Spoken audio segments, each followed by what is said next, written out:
where I grew up in Sapele, we have about 4 or 5 candidates going for the House of Assembly seat. And this classmate of mine is somebody who is quite popular in town. And one of the candidates, actually, yesterday also happened to be our own birthday. One of the candidates bought 2 bags of rice, say, take and use it to celebrate your birthday.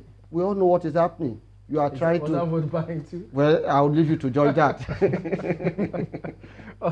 Dr. Adoji, I'm just wondering, I mean, why do you think that you can crack this? And if you get in there, what kind of impact do you want to bring to the people? Well, I don't just think I can crack it. I think we can crack it. Because if you speak in the singular, you make it come across as insurmountable. I rather will speak in the plural. It's about we. I represent a movement of people who cut across the various strata of the society.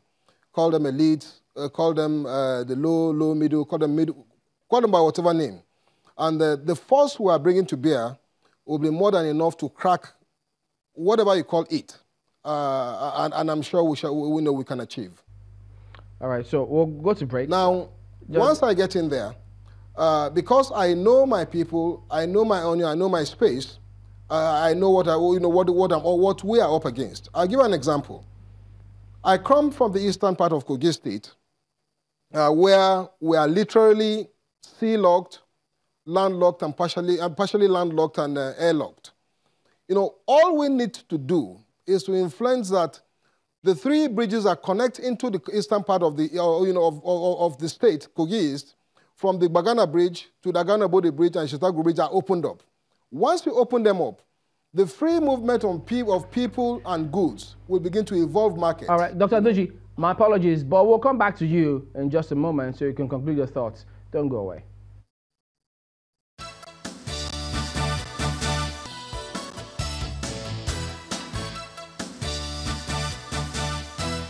All right, welcome back. Dr. Adoji, go ahead. You were telling us about your plans for Kogi East Senatorial District. Yeah, well, our plans are well outlined in our social contract document. But for the purpose of your time, I will just tell you our major plan is actually to open up Kogi State or to support Nigeria from the Igala perspective.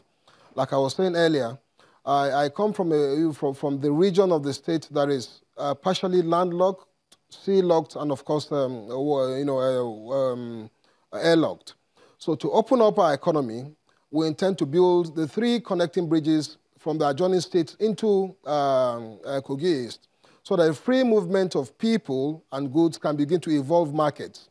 And being a major agrarian economy, we can have markets from which to sell our produce and export them out. That way you will just blossom the economy by as much as 40 to 45% within the first year of erecting these bridges. Secondly, we'll talk about issues of the agroeconomy, where the cashew that comes from my own place is about the 4th best grade in the world. And what you see the exporters do is just to ship these products, in trailers out of the economy. And each time they ship these products out, what you see them shipping out in real sense are actually jobs that are supposed to be given to the youth in that area. So if we can wash them and process them within that environment, you can have as much as between 8,000 to 10,000 jobs, developed within that period.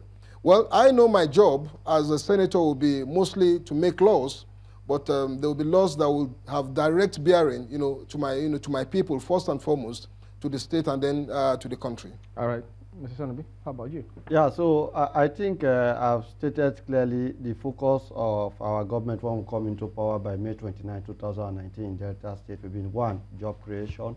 The second one will be job creation. The third one will be job creation. And 1 or 2 clear programs that we plan to earmark for lack of time.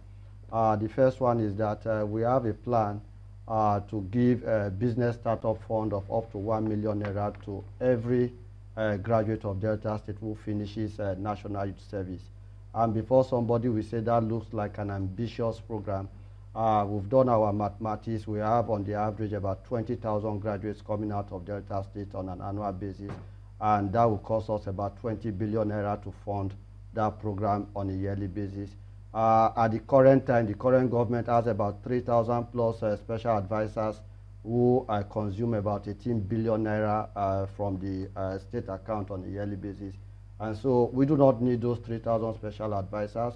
It's something that will be scrapped as soon as we come on board. And the same money that is being wasted on those political aids will transfer into revamping the economy of Delta State, giving those 20,000 graduates of Delta State 1 million startup fund will actually lead to creating potentially 20,000 SMEs in Delta State on an annual basis, and we know the multiplier effect for the economy. So you take away the jobs of those political aides and give to they are not adding any value to the economy. All right, that's how far we can get today. Mr. Frank Asanubi is the governorship candidate in Delta State for the African Action Alliance, that's the AAC. African Action Congress. African Action Congress, AAC. Yeah. And then we also had Dr. Victor Adoji, senatorial candidate for Kogi East of the African Democratic Congress, the ADC. Gentlemen, thank you for coming on today, and all the best to both of you. That's the show today. Thank you all for watching. We'll be back tomorrow. I'm Chamberlain Oso. I'm Gimba Umar. And I'm Neo Taigwe. Bye-bye. The views and opinions expressed by guests on this program are those of the maker and do not reflect the views, opinions, and endorsement of Channels Television.